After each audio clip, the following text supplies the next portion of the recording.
은혜 받으신 하나님 말씀은 사도행전 16장 말씀 보겠습니다. 사도행전 16장 16절부터 19절 우리 세 절만 우리 함께 합독하도록 하겠습니다. 사도행전 16장 16절로 19절까지 우리 19절까지만 읽겠습니다. 우리 같이 읽습니다. 시작. 우리가 기도하는 곳에 가다가 점치는 귀신 들린 여종 하나를 만나니 성으로 그 주인들에게 큰 이익을 주는지라. 그가 바울과 우리를 따라와 소리질러 이르되 이 사람들은 지극히 높은 하나님의 종으로서 구원의 길을 너희에게 전한지라 하며 이같이 여러 날을 보낸지라. 바울이 심히 괴로워하여 돌이켜 그 귀신에게 이르되 예수 그리스도의 이름으로 내게 명하노니 그에게서 나오라 하니 귀신이 즉시 나오니라. 요정의 주인들은 자기 수익의 소망이 끊어진 것을 보고 바울과 신라를 붙잡아 장소로 관리에게 끌어갔다가. 아멘. 귀신이 즉시 나오니라. 이와 같은 제목 하나님의 말씀 은혜를 나누겠습니다. 오늘 좀 귀신 얘기를 좀 해야 될 것 같습니다. 우리 이한이가 좋아하는 그런 귀신은 아닌데, 오늘 사건은 우리 지난주에 이어서 연속적으로 이어지는 사건 이야기입니다. 바울이 하나님의 초월적인 역사하심으로 말미암아서 원래 의도했던 아시아에서의 선교사역을 중단하고, 하나님이 계획하셨던 유럽 선교의 이제 시작이 열려졌죠. 마케도니아의 첫 성 빌립보 성에 도착함과 아울러서 거기서 만나게 된 사람이 등장하는데, 지난주에 루디아, 자주장사 루디아라고 하는 여인을 만납니다. 그래서 이 여인을 만남으로 인해서 한낱 이방인에 불과했던 이 여인과의 조언을 통해서 이제 이후에 유럽 선교, 그리고 유럽 최초의 교회, 이후에 수많은 교회들을 세우고 후원하고 바울 선교사역을 왕성하게 확장해 나가는 그 일에 아주 중요한 동역자여 후원자를 얻게 되어집니다. 그래서 중요한 사람을 만나게 되었죠. 그 루디아의 회심과 그 가족들의 구원에 관한 이야기를 지난주에 나눴고, 오늘 이제 중후반부로 이어지는데, 이 빌립보에서 또 다른 어떤 사람을 만나게 되어지는데, 그게 바로 점치는 귀신 들린 여종. 우리 성경에 그렇게 표현되어 있죠. 이 귀신 들린 여자를 만나는데 이 여인을 축사하고, 이 사건이 발단돼서 또 감옥에 투옥되는 그런 사건까지 연이어 이어지는 이야기를 다루고 있는 것이 오늘 본문의 이야기입니다. 오늘 16절 말씀을 보면 바울이 늘 그러했던 것처럼 기도로 하나님의 사역을 준비하기 위해서 기도처로 가는 중에 귀신 들린 여자를 만납니다. 귀신 들린 여자를 만나게 되는데, 16절에 보니까 점치는 귀신 들린 여종이다. 점치는 귀신 들린 여종을 만났는데, 이 여인과의 사건이 이후에 이어지는 또 다른 사건에 아주 중대한 어떤 연속의 모티브를 만들게 되었습니다. 근데 이 그 점치는 귀신, 이 문제는 바울이 복음을 전하려고 하는데 이 귀신 들린 여종이 소리를 지르고 쫓아오는 거예요. 그러니까 여러 가지 복음 사역에 방해가 되죠. 회방이 되죠. 이 점으로 사람의 앞날을 점쳐준다. 과거에 이제 점집이 성행하고, 제가 부산에서 사역할 때 그 영도라는 곳에서 사역을 했었는데, 그 영도에 가면 우리나라 그 유명 무당들이 다 모여 있어요. 귀신, 뭐 동자승, 선녀, 뭐 용왕, 뭐 또 그 단군, 하여튼 귀신은 영도에 다 모여 있습니다. 그런데 서울에 오니까 점집은 없고, 점집보다 요즘 뭐가 많아요? 타로가 많아요. 제가 참 웃긴 것은, 강남에 갔더니 강남에 그 CGV 뒤편에 가면 아주 강남에서도 알아주는 타로집이 있어요. 그 앞에는 주말에는 사람들이 몇십 미터 줄을 서 있어요. 근데 그 멀쩡하게 아주 그 똑똑하게 생긴, 다들 뭐 공부도 꽤나 하게 생긴 그 얼굴들, 그 강남에 소위 잘 나가는 엄친 딸들이 그 앞에 줄 서 있습니다. 왜요? 불확실하니까. 그리고 이제 뭔가 좀 귀신을 통해서라도 뭔가 확실한 그런 대답을 듣고 싶어서 줄을 쫙 서 있는 모습들을 간혹 제가 강남에 나가서 보게 되어지는데 볼 때마다 불쌍하다 그런 생각밖에 안 들어요. 자, 성경은 이런 점치는 자 혹은 전보로 가는 자도 마찬가지예요. 합법적으로 귀신에게 이제 문을 열어주는 거하고 똑같습니다. 성경이 이걸 엄밀히 아주 엄격하게 용납하지 말라 이렇게 얘기를 하고 있어요. 왜냐? 사단의 영에 붙잡힌 것이기 때문에 내 영혼의 여지를 드리는 거예요. 신명기 18장 9절 이하에 이런 말씀이 있습니다. 내 하나님 여호와께서 내게 주시는 땅에 들어가거든 너는 그 민족들의 가증한 행위를 본받지 말라. 가증하다는 거예요. 우리 이 가증하다는 것은요 아주 구역질이나다는 그런 뜻입니다. 누가 하나님 보실 때. 근데 그거 본받지 말라. 자, 그의 아들이나 딸을 불 가운데로 지나게 하는 자나 점쟁이나 길흉을 말하는 자나 요술하는 자, 무당이나 진언자나 신접자나 박수나 초혼자를 너희 가운데 용납하지 말라. 이런 자는 죽여버리라고 그랬어요. 그 정도로 하나님이 싫어했다. 왜? 그 영혼을 사로잡기 때문에 그렇습니다.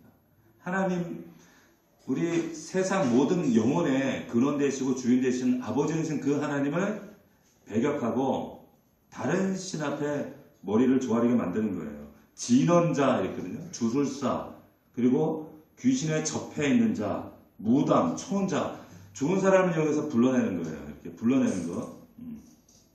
이런 일을 하는 그 사람들이 오늘날에도 우리나라에 있는 무당이 지금 공식적으로는 200만이라고 하는데 실제로는 더 많다 그래요. 200만, 300만, 300만 이상이 된다. 이런 그 추정치를 내놓는 사람들이 있습니다. 자, 그런데 여기 16절에 보니까 이 귀신의 정체를 뭐라고 지금 번역을 해 놓았는가 하면 점치는 귀신 들린 여종이다. 이 16절에 그렇게 나와 있어요. 말하자면 이 귀신 들린 이 여종에 점을 쳤다는 거죠.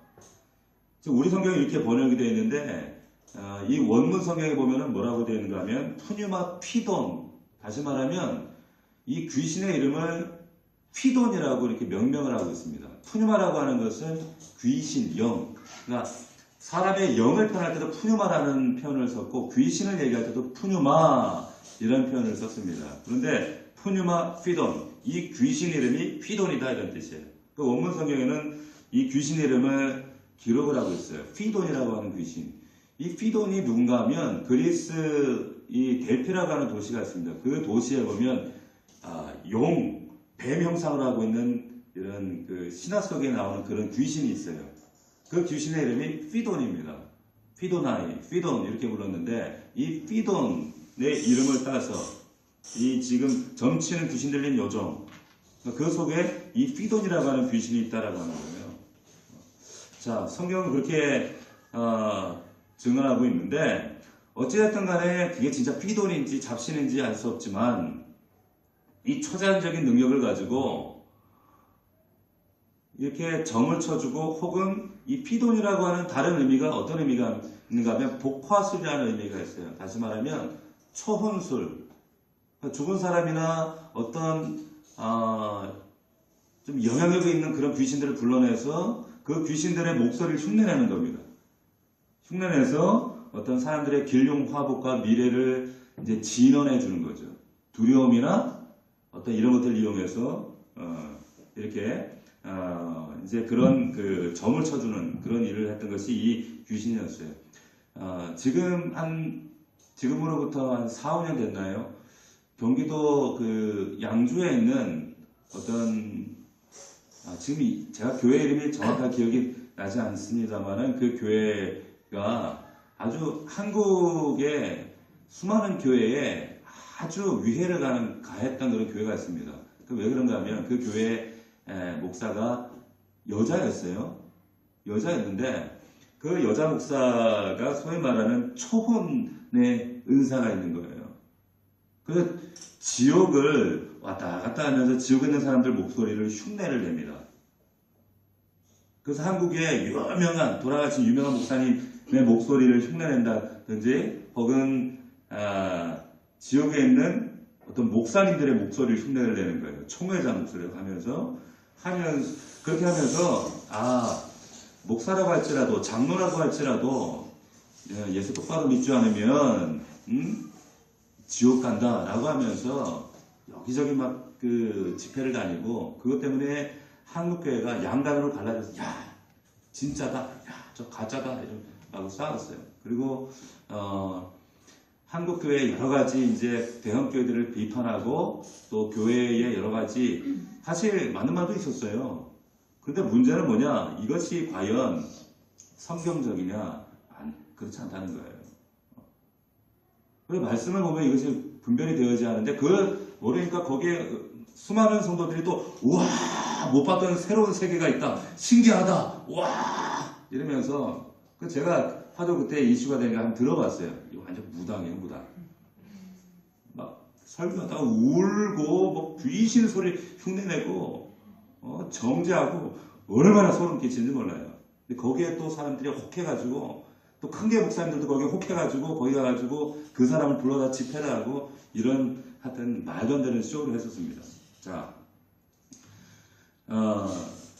이 성경에 보면 이 귀신 이름을 피돈이라고 했는데 그렇게 이거 불러내는 걸 초혼술이라고 했단 말이에요. 근데 과연 이게 진짜 피돈이냐? 아니에요. 자, 그 귀신들의 전형적인 방법이 뭔가 하면 우리나라에 저도 무당에게 들은 얘기지만 꽤 높은 귀신이 있어요. 그게 뭔가 하면 이순신 귀신입니다. 이순신 영정은 굉장히 그 무당은 역발이 세요. 그리고 귀신들 세계에서도 아주 상급 귀신이에요. 그러니까 이순신 귀신. 근데 진짜 이순신이냐는 게 아니에요.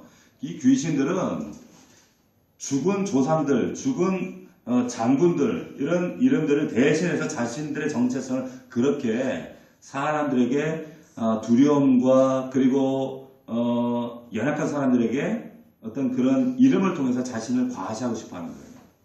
그러니까 진짜 이순신이 아니죠. 그래서 뭐 이순신 귀신, 뭐 당군 귀신, 그리고 전라도 어느 고을에 누구 박대감 집에 뭐 죽은 뭐 셋째 딸 귀신, 뭐 경주 최신의 무슨 귀신, 그거 다 가짜입니다.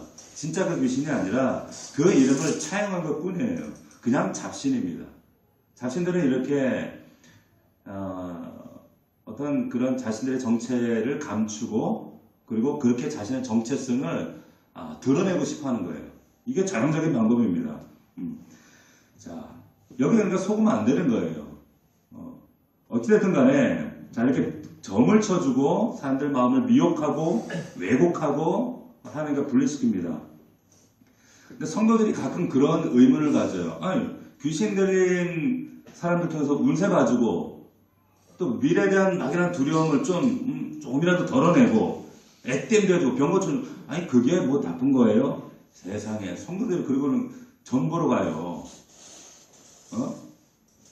이 자리에 계신 분 절대 그런 분들이 없겠지만 간혹 제가 이제 그 이야기를 나누면서 이제 신방을 갔거나 이런저런 얘기를 나누고 가정에 영적으로 정말 이게 끊어지지 않는 영적인 깊은 쇠사슬 같은 아주 실타래같이 얽히고 설킨 그런 문제들 이런 그 배후에는 반드시 가게에 영적으로 이런 그 우상이라든지 귀신이라든지 무당굿이라든지 이런 문제들이 연관되어 있는 경우가 많이 있습니다. 그런 상담을 하다가 그런 것들을 철저하게 회개시키고 하나님 앞에 다시 한번 이것이 얼마나 무지한 죄악이었던가라는 것을 다시 한번 발견하게 되죠. 자, 이게 왜 귀신들에게 점치고 이런 것들이 왜 이게 심각한가? 이건 첫 번째로는 이거는 그 귀신과 함께 자이든 타이든 뭐 반자이든 간에 이거는 귀신 숭배예요. 그러니까 하나님 대적이 되는 겁니다. 또 하나는 이것은 적그리스도적인 행위가 되는 거예요. 결과론적으로. 그렇기 때문에 난 몰라서 했어요. 그러나 거기에 대한 결과론적인 책임은 영육간에 반드시 져야 돼요. 오게 되어 있어요. 그렇기 때문에 내가 예수의 이름으로 이것을 차단하고 물리치고 그리고 그 안에서 철저하게 하나님 앞에 정리하는 것이 필요하다라고 하는 겁니다. 이사야 8장 9절에 보면 이런 말씀이 있어요. 백성이 자기 하나님께 구할 것이 아니냐, 산자를 위하여 죽은 자에게 구하겠느냐? 이럴 수 없다는 거예요. 말도 안 되는 일을 이스라엘 백성들도 하나님 섬긴다 하면서 뒤에서는 이런 엉뚱한 짓을 했다는 거죠. 하나님께서 너희가 그 약속한 땅에 들어가서 가장 하나님 경계했던 것이 뭐냐? 이런 우상 숭배하는 거예요. 그 우상 숭배 대표적인 현상이 뭐냐? 이 점쟁이를 찾아가는 거였어요. 초혼자를 찾아가는 거였어요. 자, 요한일서 4장 1절에 보면 이런 말씀이 있어요. 사랑하는 자들아, 영을 다 믿지 말고 오직 영들이 하나님께 속하였나 시험하라. 영들을 다 믿지 말고 영들이 하나님께 속하였나. 우리가 이런 분별할 수 있는 영적 분별력을 우리가 모두 가질 수 있기를 주의 이름으로 축원합니다. 그런 분별력은 어디서 나와요? 말씀에 있어요. 말씀을 우리가 복상하고 말씀에 집중하고 그리고 하나님과 관계 안에 바로 설 때 이것이 분별되어져요. 하나님은 지혜와 계시의 영이시기 때문에 우리 안에서 깨닫게 하셔요. 알게 하신다는 거예요.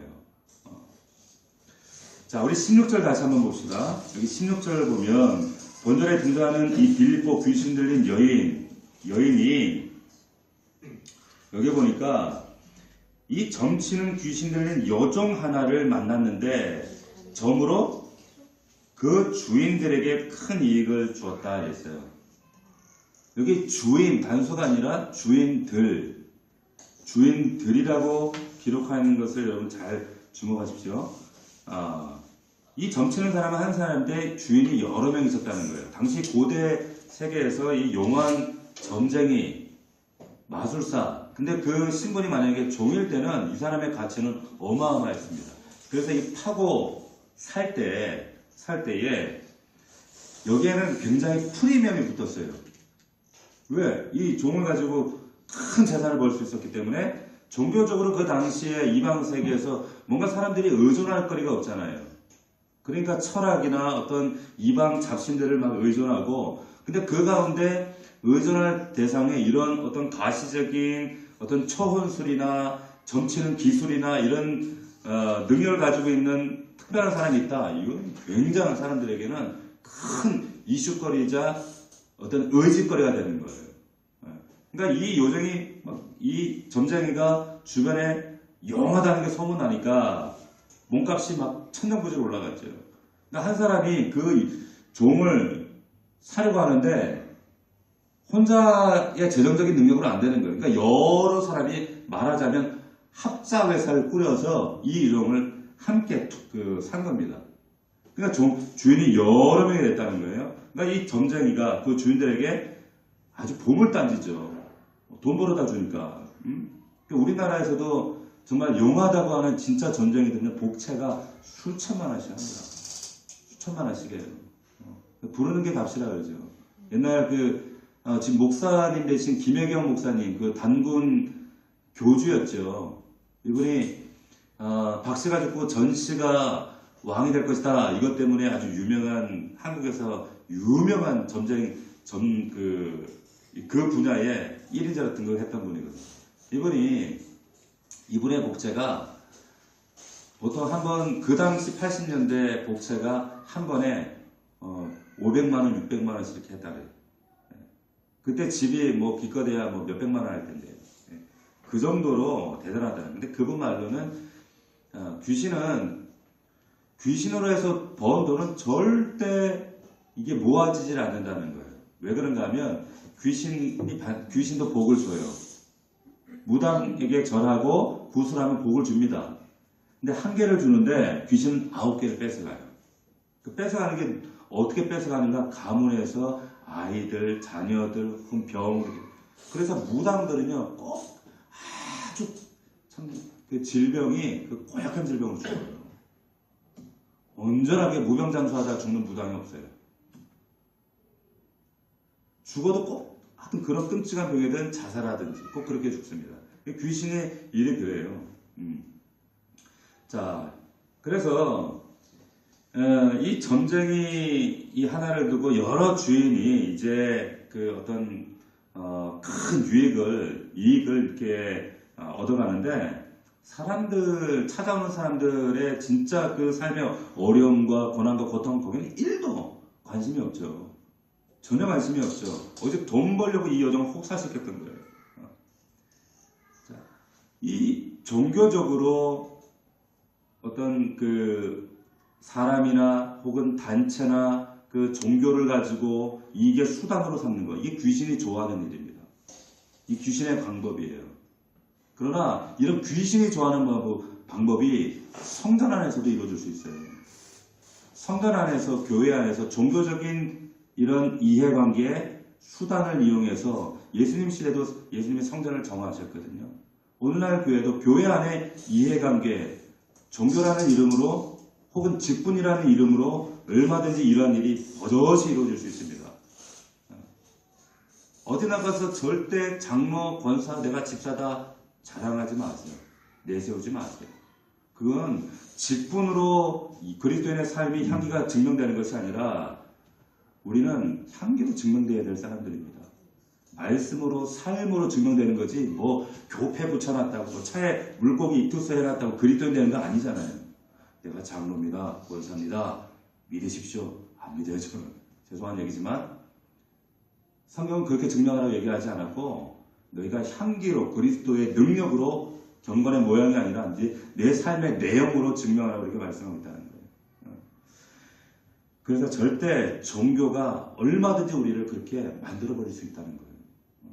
디모데오 전서 6장 5절에 마음이 부패하여지고 진리를 잃어버려 경건을 이익의 방도로 생각하는 자들, 그런 자들이 있다는 거예요. 경건을 이익의 방도로 생각해요. 이런 자들이 모인 곳에는 어떠한 현상이 있는가? 항상 다툼이 있습니다.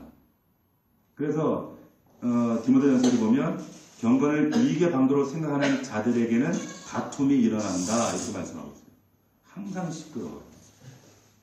항상 다툼이 있어요. 목소리가 시끄러워요.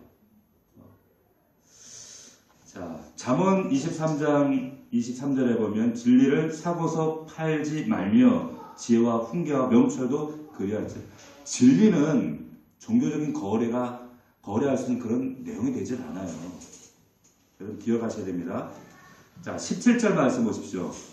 이 정치는 귀신 들린 여종이 어떻게 했어요? 17절에 보니까 그가 바울과 우리를 따라와 소리 질러 이르되 이 사람들은 지극히 높은 하나님의 종으로서 구원의 길을 너에게 전하는 자라며.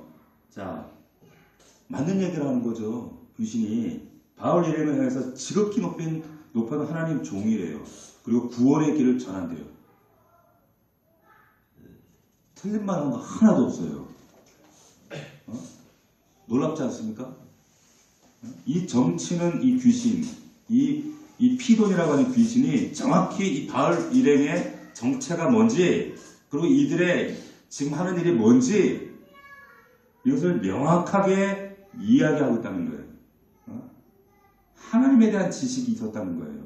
그것도 아주 정확히 알고 있었어요. 자, 중요한 건 이겁니다. 하나님에 대한 지식이, 그것이 곧 하나님에 대한 믿음은 아니라고 하는 거예요. 이해가 되세요? 하나님에 대한 지식이 그것이 믿음은 아니라고 하는 거예요. 절대 오해하시면 안 됩니다. 우리가 흔히 하나님께 대한 지식이 많으면 믿음이 좋겠지. 절대 그렇지 않습니다. 지식과 믿음은 절대 별개입니다. 하나님께 대한 지식이 아무리 많아도요, 믿음 전혀 없을 수 있고요. 저는 그런 분들을 많이 봤습니다. 너무 많이 봤습니다. 제가 누차 말씀드렸지만 믿음은 분량이 아니라 연륜이 아니라 교회 다니는 횟수가 중요한 것이 아니라 지식이 아니에요. 지식이 아닙니다. 믿음은 하나님이 주시는 선물이에요. 하나님이 주시기 때문에 그 믿음이라고 하는 것은 성에 보면 특별한 관용어구입니다. 그래서 믿음, 뭐 큰 믿음, 작은 믿음 그것이 중요한 것이 아니라 믿음은 항상 대상, 목적되는 그 대상과의 관계의 유무가 있느냐? 관계의 유무가 있으면 겨자씨만한 씨앗만한 그런 믿음일지라도 그 안에 뭐가 있어요? 생명이 있다는 거예요. 관계가 있으면 생명이 있고 생명이 있기 때문에 그 믿음은 위대하다는 거예요. 잘한다는 거예요. 역사한다는 거예요. 이런 관계와 생명의 역사가 없는 것, 그러니까 지식만 있는 것, 이것은 절대 믿음의 역사 일어나지 않아요. 성경을 우리가 많은 사람들을 모아놓고 아무리 성경 지식을 전해보세요. 가르쳐보세요. 신구약을 통달시키고 뭐 파노라마, 크로스웨이 무슨 성경을 다 해서 보세요. 그 안에 하나님과의 관계, 생명, 이 씨앗의 역사, 하나님의 믿음의 역사가 없으면 그냥 지식만 충만해져요. 내 속에 하나님의 관계가 있다라고 여겨요. 삶의 동기, 나는 하나님을, 그러나 하나님 주인이나 여전히 자기가 주인 돼서 살아갑니다. 교회 안에 그런 사람들을 우리는 흔히 종교인이라고 얘기하는 거예요. 자, 이단자를 보십시오. 신천지 이단이나 하나님의 교회, 이런 사람들, 하나님 말씀에 대한 지식이 얼마나 많은 줄 아세요? 대화로는 우리가 상대할 이겨낼 어떤 그런 방법이 없어요. 얼마나 탁월한지 모릅니다. 그 지식에 대해서. 그러나 하나님 믿지 않습니다. 사단하고 똑같아요. 사단은, 귀신은 하나님을 경외하지 않습니다. 지식 있어요. 그러나 경외하지 않아요. 관계하지 않아요. 자, 말씀으로, 이 지식으로 사단이 하와를 유혹해요. 말씀으로 유혹했어요. 하나님 하신 말씀으로. 예수님을 광야에서 유혹할 때 사단도 말씀으로 예수님을 헷갈리게 했어요. 항상 이 말씀으로. 그러나 말씀이 있다고 해서 믿음이 있었던 게 아닙니다. 하나님에 대한 지식 이전에 믿음이 있어야 됩니다. 하나님께 이 믿음을 구하고 이 믿음이 그리고 지식으로 이루어져야 돼요. 자, 오해하시면 안 돼요. 오해한다는 것은 그러면 우리가 하나님 말씀 몰라도 되네, 지식 없어도 되네, 그런 의미가 아니에요. 믿음이 내가 믿는 바가 무엇인지에 대한 분명한 지식이 있어야 돼요. 내가 어떻게 신앙생활을 해야 할지 지식이 있어야 돼요. 지식 없이 무턱대고 믿는 것은 그것은 정말 무지한 거죠. 자, 지식은 믿음과 결합이 되어야 됩니다. 그래서 베드로 후서 1장 5절에 보면 그러므로 너희가 더욱 힘써 믿음의 덕의 지식을 이렇게 말씀했어요. 지식이 없는 믿음은요, 이것은 샤머니즘이 돼요. 그렇기 때문에 우리가 하나님 말씀을 정확하게 알아야 말씀대로 믿을 수가 있어요. 우리 집에 그 강아지가 있습니다. 우리 강아지 얘기하면 또 개소리하는 것 같아서 좀 죄송하지만 이 강아지들이 먹어서도 되는 음식이 있고 먹어서 안 되는 음식이 있어요. 가령 예를 들면 강아지들은 양파, 마늘을 먹이면 안 돼요. 그런데 우리는 어릴 때 그냥 가득 돼지락에다가 마늘에다가 막 짜장면도 남으면 짜장면 거기다 비벼가지고만 먹였거든요. 그랬잖아요. 맛있게 해준다고. 된장 풀고 마늘까지 풀어가지고 싱겁다고 막 이랬다고. 그런데 그게 결국 걔는 그 마늘이나 양파를 먹으면 신장이 망가집니다. 오래 못 살아요. 우리 다 그렇게 키웠단 말이에요. 지식이 없는 사랑은 그것은 살인이에요.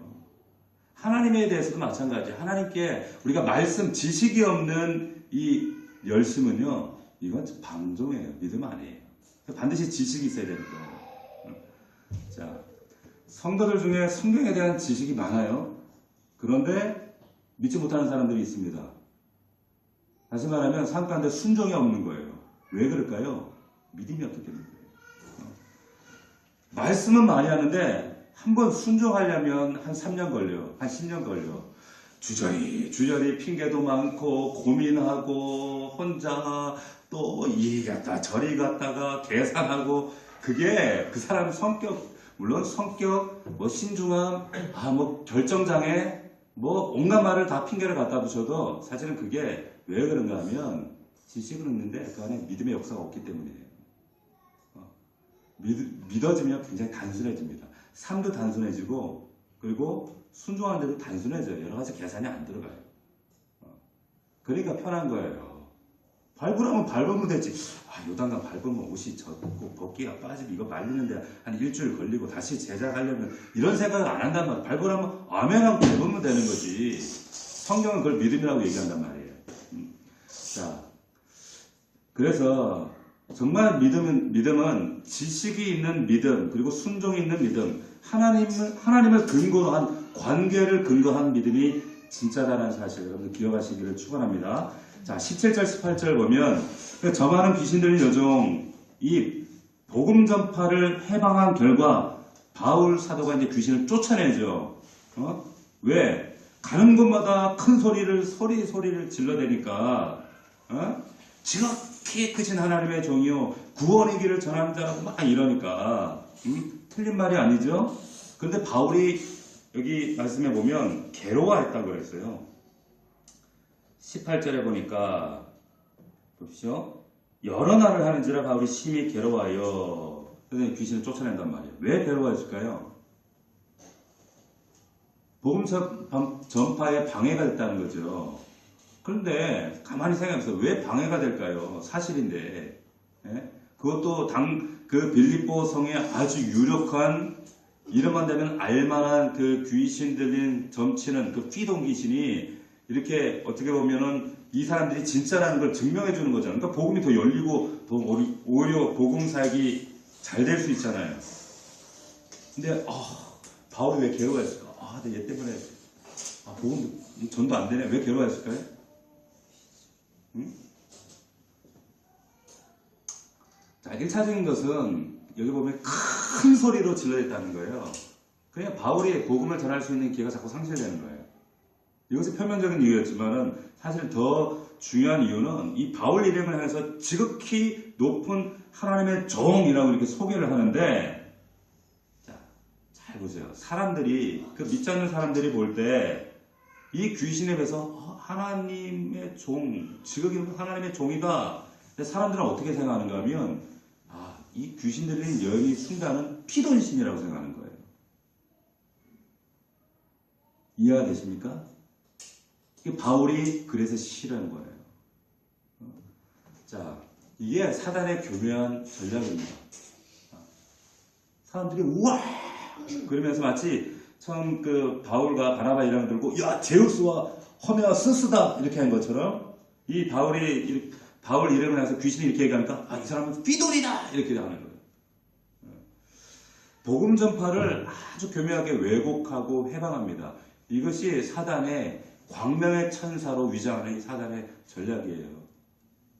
지금은 사단이 전사력왕처럼 피 흘리고 이러지 않아요. 우리한테 교묘하게 우리가 알게 모르게 우리의 마음과 생각과 그리고 사람들의 관계를 이용해서 우리를 하나님을 이렇게 왜곡시킵니다.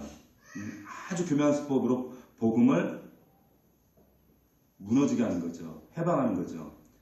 가정에서 우리 삶의 자리에서 이 귀신, 이 악한 영의 역사들은 항상 목적이 어디 있어요? 하나님을 가려요. 왜곡합니다.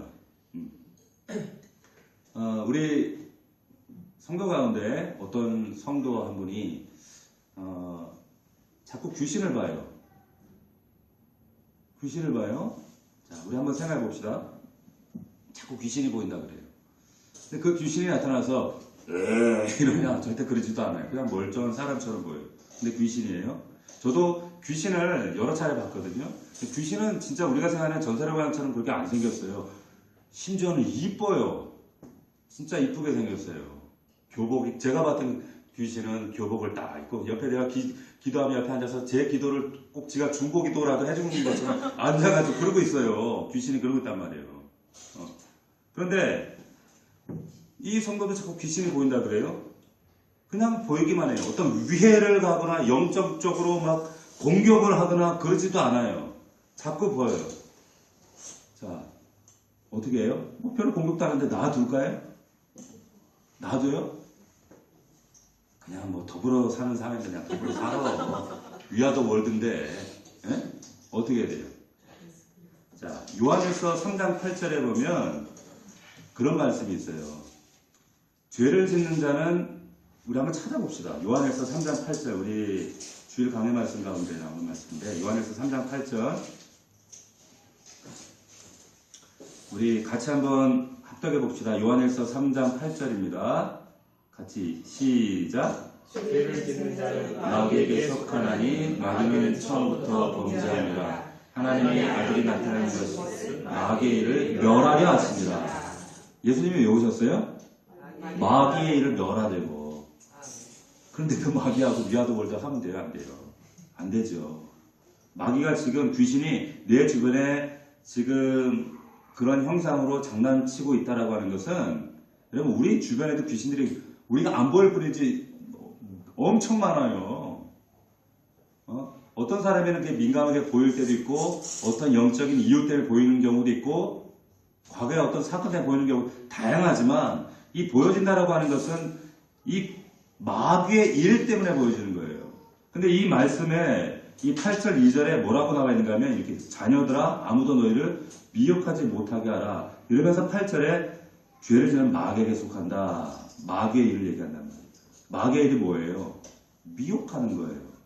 복음을 가리워요. 왜곡시켜요. 마치 이 피동기시처럼 예수 그리스도의 그 복음을 전하지 못하도록 듣지 못하도록 하나님 말씀이 말씀되지 못하도록 이걸 해방합니다. 믿지 않는 사람들이 불신자들이 예수 그리스도를 입술로 고백하고 하나님을 믿는다. 귀신들이 절대 가만 놔두지 않습니다. 얼마나 치열한 뒤에 영적 전쟁이 있는 줄 아세요? 그렇기 때문에 우리가 어떤 사람을 전도하려고 할 때 그 영혼을 품고 주님 앞으로 그 영혼을 데리고 나가려고 할 때 초청하려고 할 때 정말 필요한 것은 기도예요. 기도 없이는 절대 되지 않습니다. 절대 이루어지지 않아요. 그래서 미혹하지 못하도록 어떻게 해야 돼요? 쫓아내야 되는 거예요. 자, 바울이 귀신을 쫓아내요. 지금 그 성벽에 보이는 귀신도 어떻게 해야 돼요? 쫓아내야 돼요. 자, 우리 18절 봅시다. 18절 같이 읽겠습니다. 시작.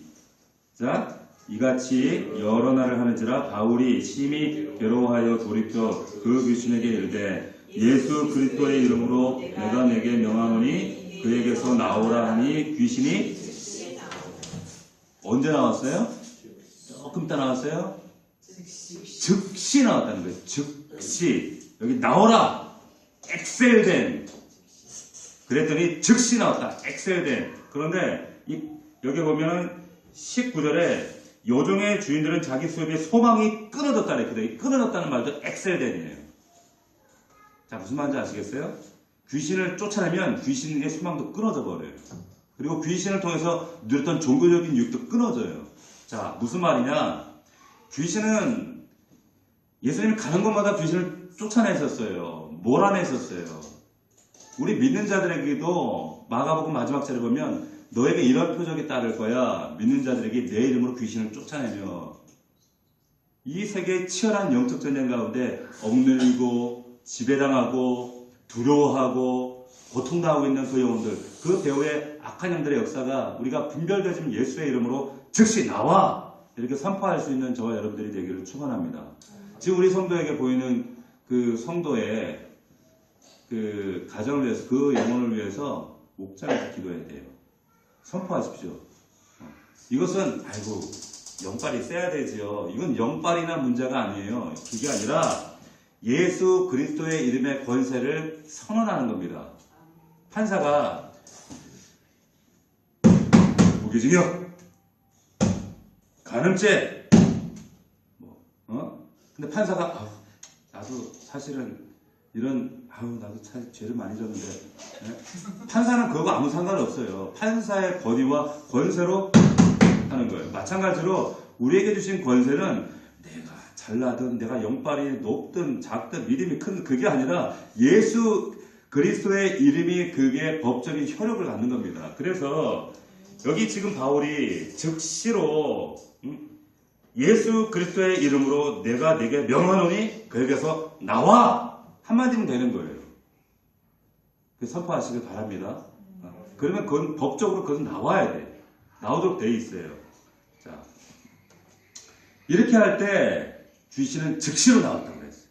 그리고 여기 보니까 귀신들을 통해서 어떤 삶의 유익을 누렸던 이 주인들이 소망이 끊어졌어요.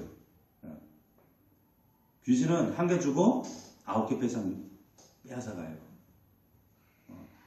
자, 사단과 손잡고 살아가는 세상 사람들, 그래서 부러워하지 마십시오. 쟤는 교회도 안 다니는데 우리보다 잘 사네? 집도 넓네? 해요.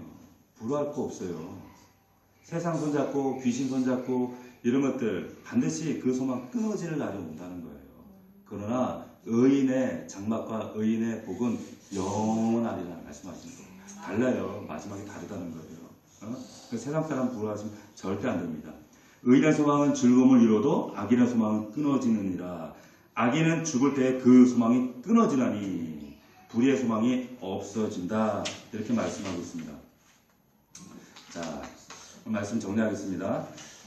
여기 오늘 말씀 보면 붙들려 살아가는 사람들 등장했어요. 귀신에게 붙들린 사람. 그리고 이 귀신에게 붙들린 사람들이 보면 우리 주변도 너무 많아요. 얼마나 불쌍한지 모릅니다. 자기가 귀신에게 붙들렸다는 것도 몰라요. 자, 그런데 여기 또 붙들려 있는 사람이 있어요. 누구예요? 주인이에요. 사실은 이 귀신 붙들린 사람보다 이 주인이 더 불쌍한 사람이에요. 이 주인은 어디에 붙들려 있어요? 물질에 붙들려 있는 사람이에요. 가장 불쌍한 사람이 물질에 붙들려 있는 사람. 요즘 이 귀신에 붙들린 사람은 예수 그리스도의 이름으로 선언하니까 이 귀신이 나갔어요. 구원 받았어요. 자유해졌어요. 근데 물질에 붙잡힌 사람은요, 오히려 대적하고 더 핍박합니다. 이 물질에 장악된 사람은요, 안 돼요. 참 안 돼요. 정말 어려워요. 정말. 제가 교구 목사로 있으면서 있다 보면 교구의 형편이 교구마다 다 다르잖아요. 어떤 동네는 임대 아파트 사는 동네도 있고, 어떤 데는 아주 부자 동네도 있고 이래요. 그런데 영적으로 어디가 더 부유한 줄 아십니까?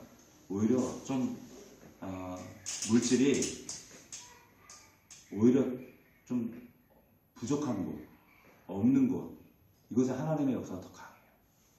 더 은혜가 있어요. 더 기쁨이 있어요. 가진 사람들은요, 그냥 하나님이 아니에요. 그냥 종신보험이지. 예? 많이 하나, 그래도 모르니까. 그러니까 하나님이지, 종신보험이지, 힘들어요. 하나님과 어떤 인격적인 관계 나누려고 하면, 저게 뭔 소리야, 목사님. 웃기는 소리 하시네? 이런다니까요. 영적인 공감이 전혀 안 이루어져요. 하나님에 대한 그 관계에 대한 친밀함에 대한 사모함 전혀 없어요. 이 점치는 귀신의 이 주인들이 바로 물질에 붙들려 살아가는 사람들이었습니다. 이 돈에 사로잡히면 사람이 사람으로 안 보입니다. 사람을 인격으로 보지 않아요. 그냥 수단으로 삼아요. 이 사람들이 가장 불쌍한 사람. 우리는 어떠한 사람이 되어야 됩니까? 이 바울 일행처럼 이 사람들은 어디에 붙들렸어요? 성령에 붙들리고 하나님께 붙잡히고 또 하나님의 사명과 비전에 붙들린 사람들이었다는 거예요. 오늘 본문에 이 세 부류가 나옵니다. 귀신 붙들린 사람, 귀신에게 붙들린 사람, 돈, 물질에 붙들린 사람. 그러나 저와 여러분은 오직 성령에, 하나님의 비전과 사명에 붙들려서 정말 하나님 손에 붙들려서 살아가는 그런 축복된 인생이 되기를 주의 이름으로 축원합니다. 아멘.